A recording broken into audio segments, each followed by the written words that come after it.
Welcome to Verastahl, a YouTube channel devoted to my horror stories. My name is Brandon Faircloth, and if you enjoy the story that you're about to hear, please like, share, and subscribe. Today's story is called There Is a Needle Hunting Me. Last year I finished a 4-year residency as part of becoming an emergency medical specialist, aka an ER doctor. Working in a metropolitan hospital, I had seen a lot of crazy things over time. Shootings, stabbings, freak accidents, and mysterious illnesses, to name a few. But the patient I remember the most was Martha Jennings. Martha had come in originally after police had been called to her home due to noise complaints from neighbors. When the officers arrived, they found her frantically moving to and fro between a cellar door and a backed up truck filled with sheets of metal and wood. According to one cop I spoke to later, she had been wringing with sweat as she yanked an 8-foot sheet of plywood off the truck bed and began dragging it toward the doorway that led underneath the house. She'd barely looked up at the officer's arrival, but when they offered to help her carry it down, she accepted gratefully. The cellar was in chaos, with power tools and cords strewn across the floor from one end to the other. It didn't take long to figure out that Martha was in the process of adding layers to all the walls down there, and not just one layer either. Instead, she was attaching sheets of wood and metal in alternating panels, and in places the layers were already 5 or 6 sheets deep.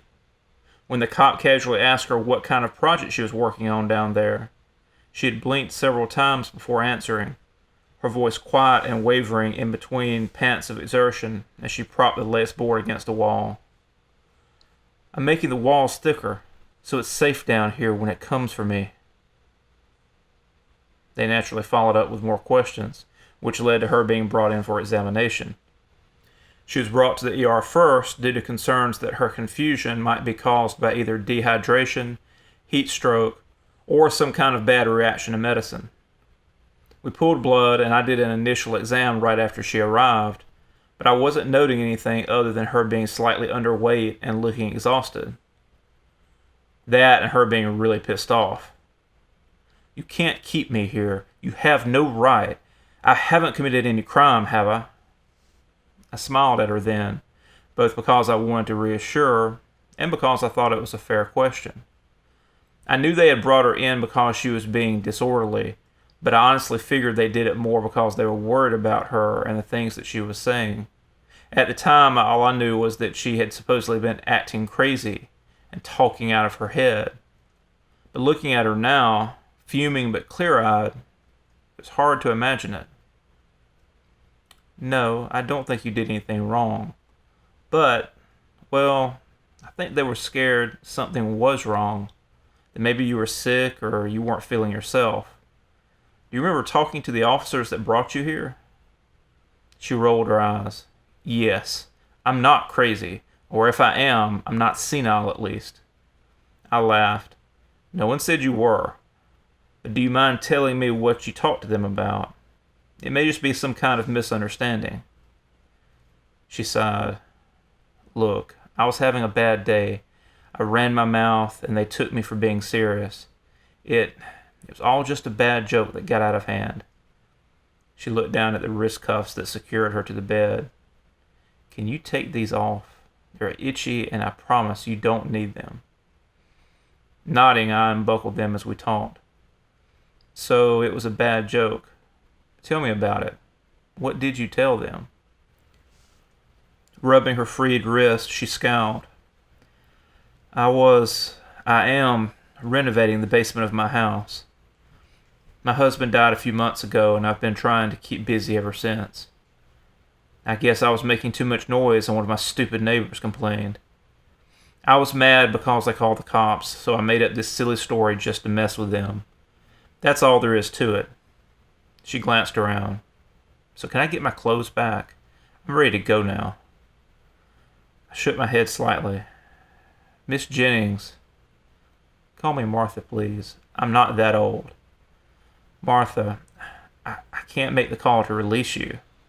When someone is brought in by the police, they either have to sign off on the release or they take you back when we're done treating you. I understand this may all have been just a bad joke like you said, but I'm going to have to talk to them first." She started to argue, and I raised my hand. If you will, tell me what you told them, if you remember. It will put me in a better position to help get you released if I know what we're talking about. Okay? Martha closed her eyes and pushed her head back against the pillow, her lips a thin line of resigned defeat as she began. I told them that there is some kind of alien or magic needle that is hunting me, that I needed to make the walls of my basement thick enough that it couldn't get through, even though I didn't know if it would matter. I raised an eyebrow. So that was your joke? That you thought a magic needle was after you? Glaring at me, she nodded. Yes, it was a bad and stupid joke. Will you please get me released now? I need to be going. As I said, it will be a little while. They're going to want to see blood work before we release you, and I don't control what the cops do after that. But I don't mind talking to them and trying to help, like I said. Leaning forward, she stabbed a finger toward me. I'll sue. You understand me? I'm being held against my will, and I will sue. I shrugged. Ma'am, you do what you need to. But I'm telling you, if they arrested you, it's going to be at least another couple of hours before you get out of here, one way or the other. Her eyes widened. No, I cannot stay here that long. You goddamn idiots, you don't... She started to get up, and I raised a hand to stop her. Please don't. They'll just put the restraints back on you, and it'll make it hard for me to convince them that you're okay to go home. Can you try to be patient? I was surprised when she laid back, tears in her eyes. You're killing me. That's what you're doing. You're all killing me. Miss Martha, what do you mean? What are you afraid of? The test? I can assure you they're all harmless, and no one will do anything. No, you fool, not the test. Her voice was lower, but more strident now, the angry hiss of a snake. The needle, the fucking needle. Her eyes darted around as she spoke. I lied before. The needle is real, and it's coming for me. I need to keep moving or be somewhere protected, not stuck here talking to you. I felt a new unease stirring in my belly.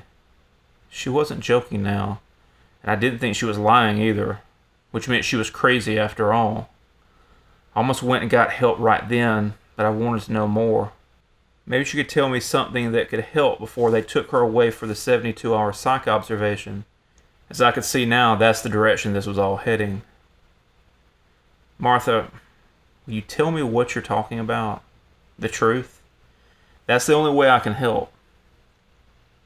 The woman looked at me for several moments before seeming to make a decision. Scowling, she gave a shrug.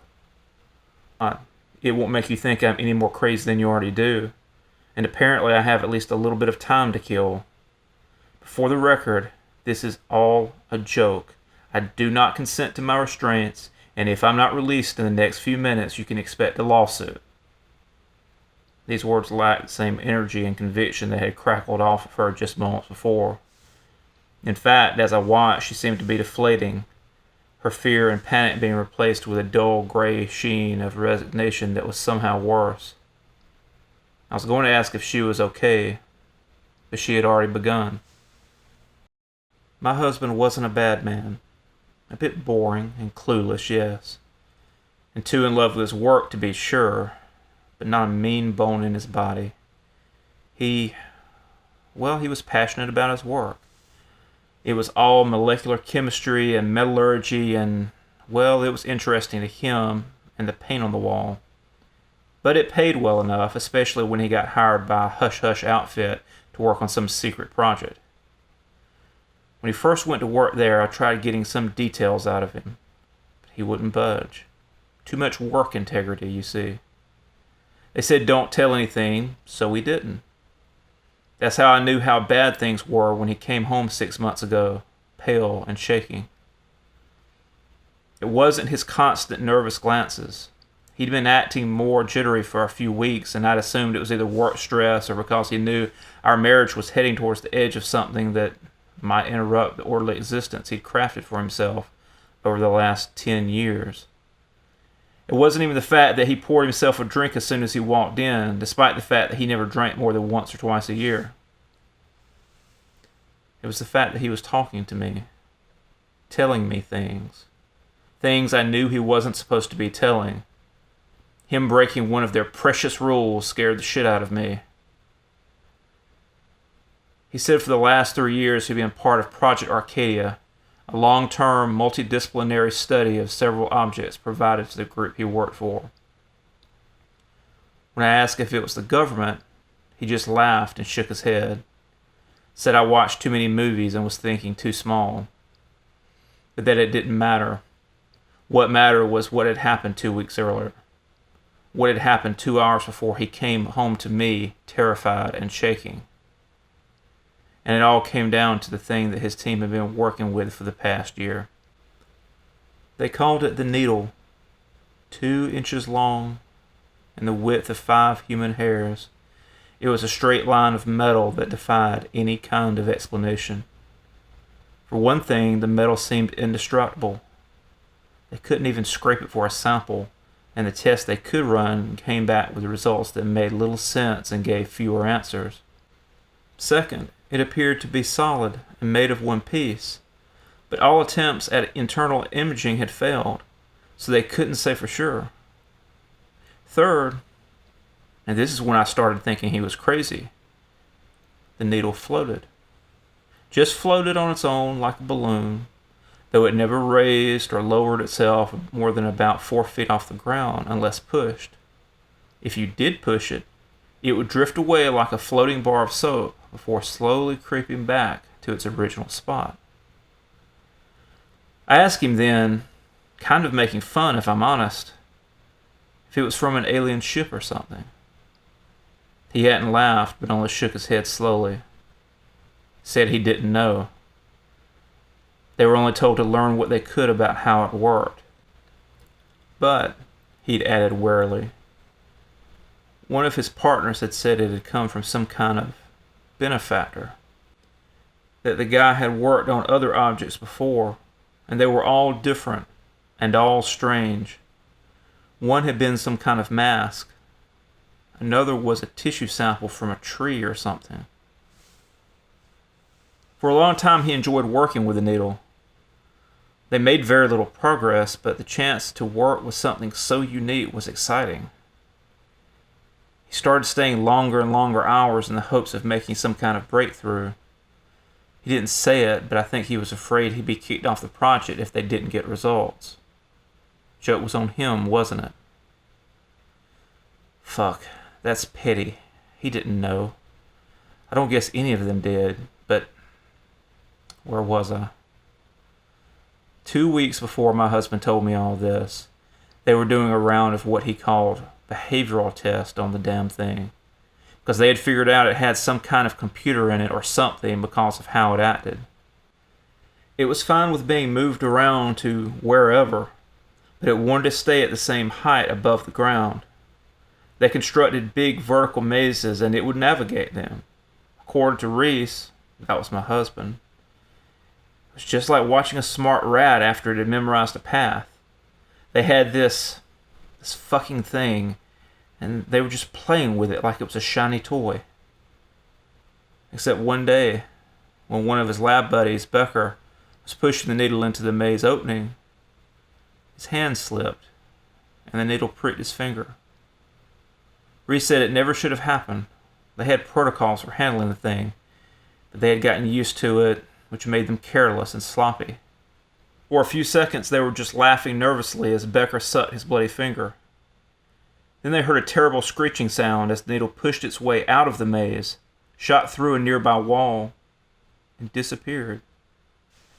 They were locked down for the next 12 hours, questioned again and again while security watched the surveillance videos and tracked the trajectory of the needle out of the facility. It had shot through dozens of walls before flying off to places unknown. Well, unknown for the time being. As far as Reese and the rest of them went, there were no signs of them doing anything to cause it, other than Becker pricking his finger. The rest of them were reassigned while Becker was asked to remain at the facility for of further testing until the investigation was complete. Reese heard about the first of the killings a couple of days later. Becker had a grandmother in Arizona. She suddenly dropped dead in the produce department of her local grocery store. The only visible injury, a tiny well of blood in the front and back of her head, as though she had been pricked by something. The next day, Becker's high school girlfriend, who he apparently hadn't seen for years, died in a single car accident with no apparent cause for the wreck. By that weekend, his brother and the brother's entire family were found dead in their camper of indeterminate causes. Then it was Becker's college roommate, his parents, his fucking pharmacist. Because of the way the grandmother died, they suspected from the start it was the needle. And while they didn't know why it was doing what it was doing, they began to understand the pattern and the practical effect. It was killing off anyone connected to the man who had pricked his finger on it. 2 hours before he came home, Reese had been talking to one of his old lab partners. They were on different teams now, and this was the first time they'd talked in a few days. Reese said the first thing he'd noticed was that Teresa was spilling her coffee. He went to mention it when he realized she wasn't spilling it at all. There was a small hole in the side of her mug, and as the cup fell away, he saw blood blooming on her shirt as she fell to the ground. I remember him saying she shouldn't have died so fast, not unless it had darted around inside her before flitting away again. Reese was killed 2 days after telling me about the needle. His death was a bit more mundane, however, as he was shot to death in a robbery while coming back from the ice machine at the motel we had checked into that night. Apparently his employers weren't very happy with him spilling the beans and trying to run away from the killer needle. I'd expected to follow him soon after, but no one ever came. No assassins or black cars following me, or whatever it is they might normally do. I moved around for a few days, but I realized there was no point. They could find me if they wanted, and I'd started to figure out they didn't want to kill me after all. No, they were content to let the needle do that for them while they gathered the data. Another fucking behavioral test. So I went back home. That's when I got the call that Rory, the man I'd been sleeping with for the past 3 years, had died mysteriously in the shower. Rory, a man that Reese had never met, let alone Becker. That's when I knew that Reese had been telling the truth, and that sometime, somewhere, the needle will be coming for me. That's why I have to get out of here. I tried to keep my expression neutral as Martha finished her story. It was insane, of course, but letting my disbelief and pity show would only upset her more. So instead, I thanked her, and I told her I needed to finish my rounds, but I would be back in shortly. She had said something else as I walked away, but I pretended I didn't hear and kept going. I was on the other side of the ER a few minutes later when I heard Martha begin to scream. Running over, I pushed through a throng of nurses and PAs to see what was bad enough to cause her to scream so loudly for a few seconds before falling silent. My breath caught as I saw her dead eyes staring up at the ceiling, the right one red with hemorrhage. I staggered back a step, and that's when I noticed her bare foot hanging halfway off the bed. On the bottom of her heel was a tiny drop of blood. When I wiped at it, I saw a small puncture wound there. I was moving back toward her upper body to more closely examine the injured eye when something on the wall behind the bed caught my attention. It was a small hole, about the width of 5 human hairs. It looked to be lined up perfectly with the top of Martha's head, and when I checked, I found a matching hole in her scalp. I went home early that night. I couldn't get her story out of my head, but worse was the sound of her scream, full of fear and pain as the thing she feared the most found her, pushed its way relentlessly through her body.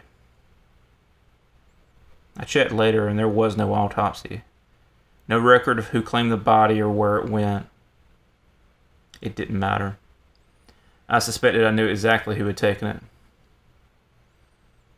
The next few months were hard for me. I kept waiting for guys in black suits to pay me a visit or to wake up in a dungeon somewhere.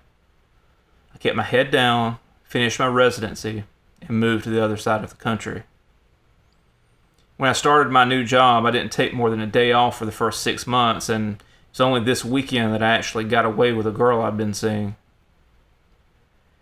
It's the first time in a really long time that I felt relaxed. And when I got home, I realized I'd gone more than 24 hours without feeling scared for the first time in, well, a long time. Laying down on my bed, I felt myself getting drowsy as I stared up at my ceiling. Things were going good with Sydney, and work was fine now that there was a hole in my ceiling. I sat up and looked closer. That hadn't been there before. There hadn't been a hole right over my head, right over where I laid my head. I looked around in a panic. There were no signs of anything else being disturbed, but still, I stood up and examined my bed. That's when I noticed that there was a similar hole in my pillow, though when I picked it up, it didn't go through to the other side.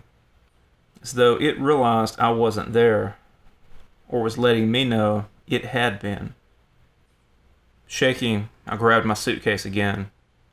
I headed for the bus station and got on the first one that was going far with infrequent stops. Planned infrequent stops, at least. Because as I'm writing this on my phone, the bus is pulled over in the middle of nowhere. A flat tire and engine trouble, if you can believe that coincidence. I know I can't. There's no service out here, so the driver is walking back to a spot in the road with a gas station that we passed a couple of miles back. I'm not waiting on that, though. I'm going to start walking in the opposite direction as soon as this is finished. Not because I think I'll outrun it, you understand, but because people get nervous in a crisis, or even just the inconvenience of being stranded for a couple of hours. They want to talk, get to know each other, make connections so they feel more normal and less alone. I'm already terrified what may happen to Sydney and my Uncle Mike, the people I work with or I've treated. I don't want any more lives on my conscience. So I'll walk and hope it doesn't find me. That if it does, it will end with me.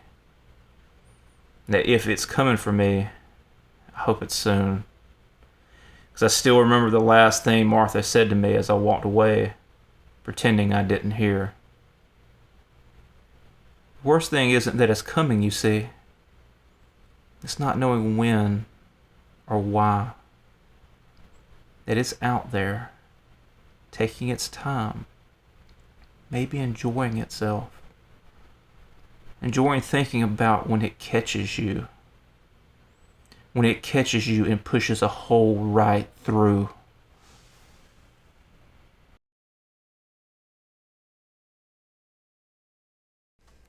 Thank you for listening. If you enjoyed this story, please like, share, and subscribe. And if you'd like to learn more about my books, get news and updates, visit Verastahl.com. Until next time.